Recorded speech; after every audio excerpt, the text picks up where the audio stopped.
The World War II tank experts said was scrap, then it fought for 73 years. The diesel engine fires. Black smoke belches from the exhaust.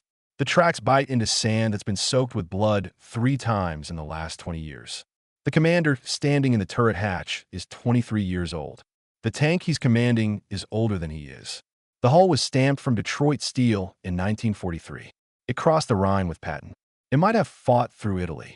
After the war ended, it sat in a European scrapyard where dealers sold it for $200 to buyers who wouldn't say who they represented or what they planned to do with tanks that every military expert agreed were obsolete junk. Now it's June 5th, 1967, the Sinai Peninsula, and the young commander is staring through his periscope at a line of Soviet T-54 and T-55 tanks, modern machines with sloped armor, 100mm guns, infrared night vision, and stabilization systems that let them fire accurately while moving. On paper, this is a massacre waiting to happen.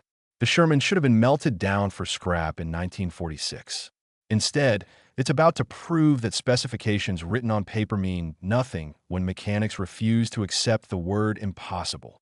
This is the story of the M4 Sherman tank, the weapon American factories built by the tens of thousands to win one war. The tank that should have died in 1945. Instead, it fought in Korea. It fought in the Sinai. It fought in the Golan Heights. It fought along the border between Chile and Argentina. It fought in Lebanese streets. And the very last one didn't leave military service until 2018. 73 years. From a tank designed for a war that lasted less than 4 years of American involvement. But this isn't a story about American engineering genius or superior design. The Sherman was never the best tank in any war where it fought. German Tigers and Panthers outclassed it. Soviet T-34s were arguably better. Even its American replacement, the M26 Pershing, was superior by every technical measure. This is a story about what happens when you design something ordinary that anyone can fix. About mechanics in converted warehouses who looked at obsolete hulls and asked, "What if we just refuse to let this die?" About the moment when Israeli tankers realized they could mount a French gun designed for tanks that didn't exist yet into a turret built in Detroit before their parents were born. About the day when experts finally had to admit that reliability, adaptability, and the ability to be fixed with hand tools matter more than armor thickness. Let's rewind to the moment the Sherman was born. The M4 Sherman was never supposed to be exceptional. American war planners in 1941 designed it as a mass production weapon, a tank that could be manufactured by the thousands in automobile factories across the Midwest. The design philosophy: simplicity over sophistication, reliability over raw performance, production numbers over individual capability. 11 different factories produced Shermans during the war. The Detroit Tank Arsenal, built specifically for tank production and managed by Chrysler, manufactured nearly 18,000 vehicles alone. Lima Locomotive Works, Press Steel Car Company, Baldwin Locomotive, Fisher Tank Arsenal, and others contributed to a production total that reached 49,324 units between 1942 and 1945. The Sherman had problems. Every crew who operated one knew them intimately. The armor was thin compared to German Tigers and Panthers, maxing out at 76mm on frontal surfaces that could be penetrated by standard German 75mm tank guns at combat ranges. The original 75mm M3 gun struggled against heavy German armor. Crews had to close to dangerously short distances or rely on flanking shots to defeat Panthers and Tigers. The gasoline-powered versions had an unfortunate tendency to catch fire when penetrated. American tankers called them Ronsons after the cigarette lighter whose advertising slogan promised lights every time. British crews called it brewing up. German soldiers called them Tommy Cookers. But the Sherman also had strengths that mattered in prolonged industrial conflict. The tank was mechanically reliable in ways German designs could not match. A competent crew could replace a damaged engine in the field within hours using hand tools and a crane. Transmissions, which plagued German Panthers throughout the war, rarely failed in Shermans. Parts were standardized across all production runs. A track link from a Sherman built in Detroit would fit a Sherman built in Philadelphia. Supply sergeants didn't need to track which factory produced which vehicle. The Sherman could be shipped across oceans in standard cargo holds. It It could cross bridges that would collapse under the weight of a tiger. It could be transported on standard-gauge railroad cars throughout Europe. These logistical advantages seem mundane compared to armor thickness and gun caliber. But they determined which tanks actually reached combat and which sat in depots waiting for parts that would never arrive. When the war ended in August 1945, the United States found itself with thousands of surplus Shermans and no strategic use for them. The tank was officially obsolete. American designers were already producing the M26 Pershing heavy tank and planning the M46 and M47 that would replace wartime equipment. Surplus Shermans went to scrapyards, to allies under military assistance programs, to storage depots where they rusted in rows waiting for disposal.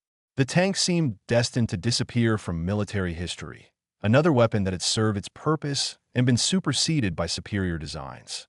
Instead, something unexpected happened. The Shermans scattered across the globe stubbornly refused to die. The first major post-war test came on June 25, 1950.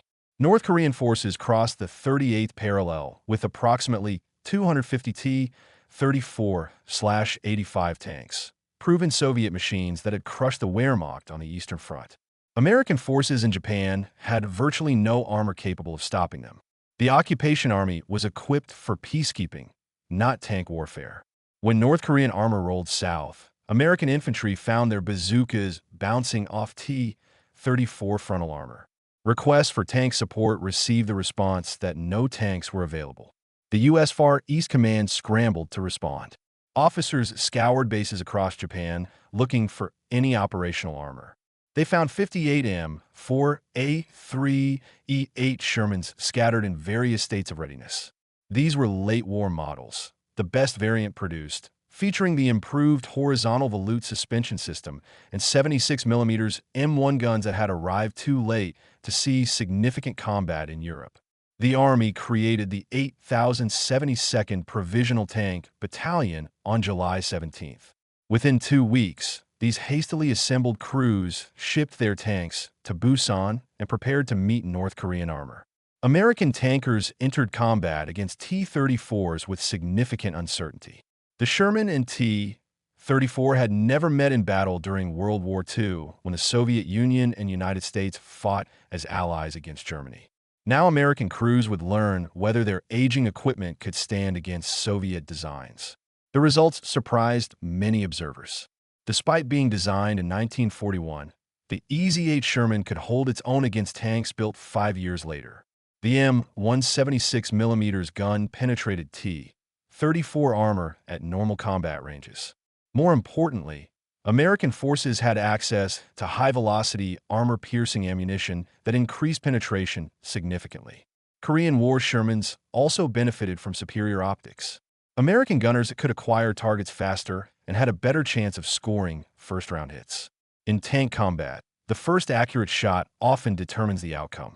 A tank that identifies threats faster and hits first usually survives while its opponent burns. American tankers also benefited from superior crew coordination. The Sherman's 5-man crew, with dedicated commander, gunner, loader, driver, and bow gunner, allowed specialization that improved combat effectiveness. The T-34 operated with only 4 crew members, forcing the commander to also serve as loader. Between July and November 1950, Shermans reportedly destroyed 41 enemy tanks while supporting infantry operations throughout the Pusan perimeter. The tank that was supposed to be obsolete 5 years earlier was winning engagements against frontline Soviet equipment. The Korean War demonstrated something important. Obsolete equipment in the hands of well-trained crews with adequate ammunition and proper maintenance could defeat modern opponents under combat conditions. This lesson would repeat itself across multiple continents over the following decades. But Korea was merely a prelude. The true resurrection of the Sherman happened in a place few American designers had ever anticipated: the newly formed state of Israel. Israel acquired its first Sherman through improvisation that bordered on theft. In May 1948, as British forces withdrew from Palestine, a single M4A2 ended up in the hands of the Haganah, the Jewish paramilitary organization that would become the Israel Defense Forces. The tank arrived without its main armament. Resourceful mechanics mounted a 75mm M3 gun salvaged from another vehicle and named the tank Mia. Over the following years, Israeli agents scoured scrapyards across Europe looking for salvageable Shermans. They found more than 30 early production models in Italian junkyards, remnants of the North African campaign. These tanks had been sabotaged for scrapping, guns destroyed, engines deliberately damaged. Israeli buyers paid minimal prices for what appeared to be worthless hulks. Israeli workshops refused to accept impossibility as an answer. Mechanics stripped tanks to Borhus. They found functional engines where they could and fabricated replacements where they could not. They mounted whatever guns were available. By the early 1950s, Israel operated several hundred Shermans in various configurations. These vehicles provided the backbone of Israeli armored forces during a period when a new nation faced existential threats from surrounding Arab states. The problem was firepower. The original Sherman guns, whether 75mm or 76mm, could not reliably penetrate armor on modern Soviet tanks that Arab nations were receiving from Moscow. Egypt, Syria, and other states were acquiring T-34s and eventually T-54s. Israeli military planners knew that in any future conflict, their Shermans would face armor they could not defeat with existing weapons. Something had to change.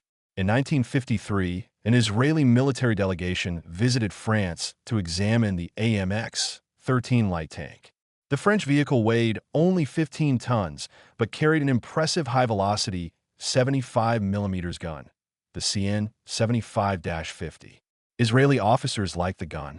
They didn't like the AMX-13's thin armor, which could be penetrated by heavy machine gun fire in some areas. But examining the tank gave them an idea that seemed absurd at first consideration. What if they took the French gun and mounted it in a Sherman hull? The Sherman had adequate armor and proven reliability. The French gun had adequate firepower against modern opponents. Combining them might produce a vehicle capable of fighting contemporary Soviet tanks while using hulls Israel already possessed in quantity. French engineers agreed to collaborate on the conversion. They developed a modified turret capable of handling the CN 75-50 gun. In March 1956, Israeli Ordnance Corps facilities began transforming Shermans into something entirely new. The conversion was not simple. The French gun was longer than original Sherman weapons and produced more recoil. Turret modifications were necessary to handle different ballistics. Internal storage had to be reconfigured for French ammunition. But Israeli mechanics had experience improvising solutions. They solved problems that professional engineers might have declared impossible. The first 50M50 Shermans used the original Continental R975 gasoline engine. Later models received Cummins diesel engines producing 460 horsepower, which improved reliability and reduced fire risk, along with the horizontal volute spring suspension for the E8 variant. In total, approximately 300 Shermans were converted to M50 standard between 1956 and 1964. The M50 saw its first combat during the Suez Crisis in October 1956. Israeli forces invaded the Sinai Peninsula as part of a coordinated operation with Britain and France. They encountered Egyptian armor, including Sherman tanks that Egypt had also acquired and modified. In a strange twist, some Egyptian Shermans carried the FL-10 turret from the AMX-13, the same French tank that had inspired Israel's modifications. Egyptian and Israeli forces both fielded obsolete American hulls upgraded with French armament, fighting each other across desert. Israeli M50s performed well enough in Sinai to validate the modification concept. But military planners already knew they needed more firepower for the next conflict. Soviet allies were providing Egypt and Syria with T-54 and T-55 tanks. These vehicles mounted 100mm guns in well-sloped turrets. The M50's 75mm gun could damage these tanks, but required favorable angles and close ranges. The answer was a more radical modification. In 1961, Israel began developing the M51, armed with a French 105mm gun. This was the Model F1 cannon designed for France's latest main battle tank, the AMX-30. Mounting such a weapon in a Sherman turret required engineering creativity that bordered on the impossible. Engineers shortened the barrel from 56 calibers to 51 calibers, reducing overall length enough to fit within Sherman turret constraints. They added a massive muzzle brake to help manage recoil forces that the original turret ring was never designed to handle.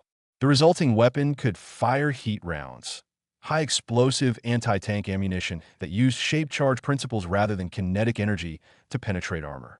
Heat effectiveness doesn't depend on muzzle velocity the same way conventional armor-piercing rounds do. The M51 entered service in July 1962. 180 Shermans received this conversion. The tank that American factories had built for infantry support in 1942 now carried anti-tank firepower comparable to the most modern Western designs. Its crews could engage T-55s and even T-62s with confidence. The conversion program represented an engineering achievement that professional defense contractors would have considered impossible. Israeli workshops operated without blueprints from American manufacturers, without technical support from French gun designers, without any of the industrial infrastructure major nations took for granted. They reverse-engineered solutions through trial and error, testing each modification under field conditions before approving it for wider implementation. The resulting vehicles looked strange. The massive muzzle brakes on M51 guns dominated the visual profile. The turret sat higher than original specifications. External storage racks, additional armor plates, and field expedient attachments gave each tank a unique appearance. But these improvised machines worked. They started reliably in desert heat and mountain cold. Their guns fired accurately despite modifications that changed barrel length and ammunition specifications. These modifications came not from official military doctrine or international defense contracts. They came from necessity and mechanical creativity. On June 5, 1967, thousands of Israeli tankers took their modified Shermans into battle. The Six-Day War would become one of the most decisive military campaigns in modern history. Israel faced approximately 2,500 Arab tanks, including hundreds of modern Soviet designs, with roughly 800 tanks of its own. The Battle of WWII demonstrated what modified Shermans could accomplish against prepared defenses. Major General Ariel Sharon commanded the Israeli 38th Division with orders to break through Egyptian fortifications blocking the central route into Sinai. The Egyptians had prepared extensively. Their defensive positions included minefields, anti-tank ditches, fortified infantry positions, and armor and hull-down positions. They fielded 66 T-34/85 tanks and 22 Su-100 tank destroyers, Soviet World War II-era equipment, but still capable of destroying attacking armor. Sharon's forces included approximately 150 tanks. British Centurions provided the heavy punch. French AMX-13s offered speed and maneuverability. M50 and M51 Shermans formed the bulk of the armored strength. The attack combined all arms. Artillery fired preparation barges, while paratroopers landed behind Egyptian lines to neutralize artillery positions. Infantry advanced through sand dunes while armor prepared for the main assault. Israeli Super Shermans attacked Egyptian armor from multiple directions. Their French guns proved capable of penetrating Soviet-era armor at combat ranges. Tank crews who had trained extensively on their modified vehicles knew exactly what their weapons could accomplish. After 3 hours of fighting on June 6th, Egyptian tank and anti-tank units were destroyed. Israeli forces controlled the road junction at WWII and the route into central Sinai lay open. Throughout the Six-Day War, modified Shermans fought on all three fronts. On the Golan Heights, they engaged Syrian T-34s and T-54s dug into defensive positions. In the West Bank, they supported infantry clearing Jordanian forces from Jerusalem. Across the Sinai, they pursued retreating Egyptian columns toward the Suez Canal. The M51's 105mm gun, using heat ammunition, proved capable of penetrating armor on tanks that outweighed the Sherman by every conventional measure. According to accounts from Israeli tank crews, one notable engagement occurred on the night of June 5th near Jenin. A column of M50s and M51s encountered Jordanian armor in darkness. Israeli crews used turret-mounted spotlights, a field modification for night operations to illuminate enemy positions. The Jordanians operated M47 Patton tanks, American vehicles far more modern than the Shermans facing them. In the close-range engagements that followed, Israeli crews benefited from extensive training for exactly this kind of night combat. They knew their vehicles, understood their weapons, and reacted faster than opponents caught by surprise. The Six-Day War proved that obsolete tanks could defeat modern opponents when crews understood their weapons and commanders employed them intelligently. But the war also revealed limitations that could not be ignored. Israeli tank losses, while sustainable given the brief duration of fighting, were significant. The Arab armies had been caught by surprise and fought without coordination. Future conflicts might not offer the same advantages. 6 years later, those limitations became devastatingly clear. On October 6, 1973, Egyptian and Syrian forces launched a coordinated surprise attack during Yom Kippur, one of the holiest days on the Jewish calendar. Israel's confident assumptions about military superiority collapsed within hours. Egyptian forces crossed the Suez Canal using innovative engineering techniques that Soviet advisors had helped develop. They punched through the Bar-Lev line, a series of fortifications Israeli planners had considered nearly impregnable. Syrian armor poured onto the Golan Heights in numbers that overwhelmed Israeli defensive positions. The attackers brought new weapons and new tactics. Soviet T-52 tanks mounted 115mm smoothbore guns firing fin-stabilized ammunition that could penetrate Israeli armor at unprecedented ranges. At 3 Sagar anti-tank guided missiles allowed Egyptian infantry to destroy tanks from distances where Israeli crews could not effectively respond. Israeli armored units rushed to stop the breakthroughs. Modified Shermans, still serving in reserve formations, joined modern Centurions and Pattons in desperate defensive actions. On the Golan Heights, outnumbered Israeli tankers fought continuous engagements against Syrian divisions that seemed to have unlimited armor reserves. The M51's 105mm gun could theoretically penetrate T-62 armor using heat rounds. Theory and practice diverged under combat conditions. Syrian and Egyptian crews fought with determination and skill that shocked Israeli commanders. Anti-tank missiles destroyed Israeli vehicles before their crews could identify firing positions. Modified Shermans suffered heavy casualties. Their armor, never adequate against modern weapons, provided insufficient protection against 115mm guns and shape-charge warheads. Israel survived the Yom Kippur War through rapid mobilization, American emergency resupply, and tactical adaptation that eventually turned the tide. But the conflict marked the end of the Shermans' frontline service with the Israel Defense Forces. The tank that had fought from Italian scrapyards to the Suez Canal finally passed into reserve and eventual retirement. By the late 1970s, surviving M50s and M51s were being phased out of combat units. The Israeli chapter of Sherman history was closing, but the story continued elsewhere. During the Lebanese Civil War that began in 1975, Israel provided approximately 75 M50 Shermans to Allied Christian militias. These vehicles saw combat in the brutal urban warfare that consumed Beirut. Meanwhile, thousands of miles away, the Sherman found new homes in South America. In 1978, tensions between Chile and Argentina approached the breaking point over disputed territory in the Beagle Channel. Both nations began mobilizing forces along their 5,150-kilometer shared border. Neither country possessed particularly modern armored forces by global standards. International arms embargoes had limited their access to contemporary equipment, but both operated Sherman tanks that had been modified for continued service. Chile had acquired M50s and M51s from Israel. Argentina possessed approximately 140 Sherman Fireflies, the British variant armed with 17-pounder guns. In the late 1970s, 120 of these vehicles were converted to the Ripotenciato standard, replacing the 17-pounder with a French 105mm SAN 105-57 gun. Both nations had independently arrived at similar solutions. Take an obsolete Sherman hull, install a modern 105mm gun, replace the engine with something more reliable.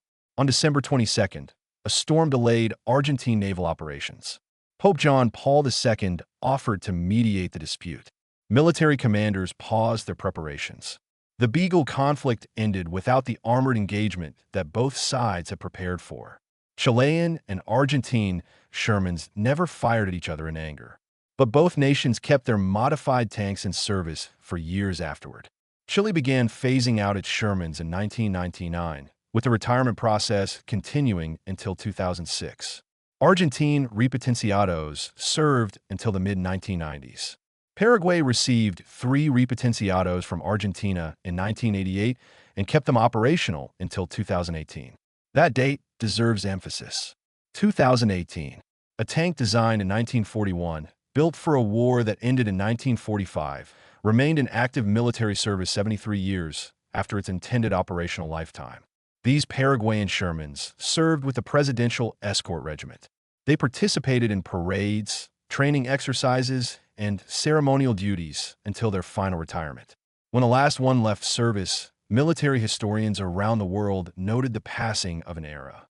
The Sherman tank, which had been manufactured by the tens of thousands to fight Nazi Germany, had finally completed its operational career in a landlocked South American nation that had never been involved in World War II. The Sherman's longevity reflects something important about military equipment that procurement officers and defense analysts often overlook. The most successful weapons are not necessarily the most advanced. They're the ones that can be maintained, modified, and operated by ordinary people under difficult conditions. During World War II, American factories prioritized standardization and reliability. Every Sherman used the same track links, the same road wheels, the same basic components regardless of which factory produced them. These features seemed mundane compared to German engineering sophistication. The Tiger tank had thicker armor and a more powerful gun. The Panther combined revolutionary sloped armor with an excellent 75mm high-velocity cannon. But Germany produced approximately 1,300 Tiger I tanks and 6,000 Panthers. The United States produced nearly 50,000 Shermans. When a Tiger broke down, replacing the transmission required specialized equipment, trained mechanics, and parts that might not exist in forward depots. When a Sherman broke down, crews could often fix it themselves with hand tools and determination. After the war, these same characteristics made the Sherman attractive to nations with limited industrial capacity. You didn't need sophisticated facilities to maintain a Sherman. You didn't need extensive training programs to operate one. You didn't need contracts with defense contractors who might refuse to supply spare parts. You could purchase Shermans cheaply from nations that no longer wanted them. You could modify them using whatever weapons and components were available. You could keep them running indefinitely as long as someone understood basic mechanical principles. Israeli mechanics demonstrated what determined people could accomplish with equipment that official sources had written off as worthless. They didn't have access to American supply chains or factory support from Chrysler or General Motors. They improvised solutions using whatever they could acquire from whatever source would sell to them. French guns were modified to fit American turrets never designed for them. Diesel engines from commercial truck manufacturers replaced gasoline power plants from aircraft engine producers. Suspension systems were upgraded using components designed for later tank models. The Sherman became a platform for adaptation rather than a fixed design with unchangeable specifications. The Indo-Pakistani War of 1965 provided another demonstration of Sherman adaptability and the importance of factors beyond equipment specifications. At the Battle of Assault-Uttar, Indian forces faced Pakistani forces built around the elite 1st Armored Division. The Indians fielded approximately 42 M4 Shermans, 42 AMX, 13 light tanks, and 42 British Centurions. The Pakistanis brought approximately 170 M47 and M48 Patton tanks along with supporting Shermans, totaling over 250 armored vehicles. The Patton's 90mm gun could destroy Shermans at ranges where the older tanks had no effective response. Pakistani armor held advantages in firepower, protection, and mobility. Indian commanders set a trap. They flooded sugarcane fields by breaching canal infrastructure, creating swampy ground that would impede armored movement. They positioned their tanks in camouflaged defensive positions arranged in a horseshoe formation. On September 10, 1965, Pakistani Pattons advanced through terrain that slowed their movement. Tanks became mired in mud. The formation lost cohesion. Indian gunners opened fire from concealed positions at ranges as close as 500 meters. At those distances, even older guns could penetrate Patton armor from flanking angles. The engagement destroyed approximately 97 Pakistani tanks. Indian losses were minimal by comparison. The battle site became known as Patton Nagar, Patton City in Hindi, a monument to the destruction of tanks that should have won decisively. The lesson of Assault Uttar was not that Shermans were superior to Pattons. They clearly were not by any technical measure. The lesson was that terrain, tactics, training, and leadership matter more than equipment specifications. This principle appears throughout the Sherman's post-war history. In Korea, American E-8s succeeded against T-34s partly through better ammunition and optics, but also through crew training. In Israel, modified Shermans defeated modern opponents through superior tactics and intimate familiarity with modified equipment. The tank itself was never exceptional by any conventional measure. American designers deliberately avoided exceptional. They wanted adequate armor, adequate firepower, exceptional reliability, and production capacity limited only by available raw materials and factory floor space. Those priorities produced a weapon that any competent crew could operate and any competent mechanic could maintain. Consider what Israeli mechanics accomplished with essentially no official support from original manufacturers. Neither Chrysler nor any other American company had involvement in converting Shermans to M50s or M51s. Israeli Ordnance Corps personnel figured out themselves through trial and error and mechanical intuition. They discovered solutions Detroit never contemplated. They shortened cannon barrels that French designers had built to specific length requirements. They modified turret rings that American engineers had designed for completely different weapons. They replaced entire powertrains with equipment from different nations using different engineering standards. The Sherman became a framework for innovation rather than a finished product with fixed specifications. The Sherman's final military operators have now retired their vehicles. The tank that fought from North Africa to the Philippines during World War II, from Korea to the Sinai during the Cold War, and from the Beagle Channel to the Golan Heights across 7 decades has finally left active service. Museums now preserve what battlefields once consumed. You can find Shermans in collections across the world, including modified Israeli variants that document the remarkable engineering accomplishments of mechanics working without factory support. The Sherman was never the best tank in any conflict where it served. German Tigers and Panthers in World War II, Soviet T-34s, and T-54s throughout the Cold War all exceeded Sherman capabilities by conventional measures. Yet the Sherman kept fighting while supposedly superior opponents disappeared from service. It adapted while fixed designs became obsolete. It served nations that could not afford better and proved that better was not always necessary. Reliability matters. Adaptability matters. The ability to be maintained by ordinary mechanics working in improvised conditions with limited resources matters. These characteristics receive less attention than armor thickness or gun penetration, but they determine which weapons actually succeed in prolonged conflicts. The mechanics who converted Shermans into Super Shermans understood this instinctively. They worked with what they had because alternatives did not exist. Their modifications extended the useful life of World War II equipment by decades. Israeli tank crews who fought in the Six-Day War took machines that should have been scrapped into battle against modern opponents and emerged victorious. After the war, tanks returned to storage, awaiting the next conflict. That service came in 1973. The Yom Kippur War consumed equipment at rates that shocked planners. Many modified Shermans were destroyed during desperate fighting. But other modified Shermans survived. Some went to Chile where they patrolled borders until the early 2000s. Some went to Lebanese militias. Some ended up in museums. The design that American factories created for one war against one enemy fought in conflicts across 4 continents spanning 7 decades. Production ended in 1945. The last Sherman left military service in 2018. 73 years of operational history from a tank designed for a war that lasted less than 4 years of American involvement. That is how adaptation and innovation actually work in warfare, not through procurement programs and official requirements documents, but through mechanics and crews who modify existing equipment to meet challenges original designers never anticipated. The Sherman succeeded not because it was exceptional, but because it was adequate enough to be improved by anyone with mechanical skills and determination. If you found this story of mechanical adaptation and military improvisation as compelling as we did, please like this video. It helps us share more forgotten chapters of military history. Subscribe to stay connected with our continuing coverage of weapons, vehicles, and conflicts that shape the modern world. Leave a comment telling us where you're watching from. Our community includes veterans, historians, engineers, mechanics, and military enthusiasts from dozens of countries. Thank you for watching. Thank you for remembering the mechanics, engineers, and crews who kept obsolete equipment fighting long past its intended retirement.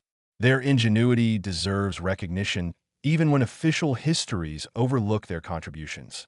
These are the people who actually win wars, not through revolutionary technology, but through determination and adaptation when facing impossible circumstances.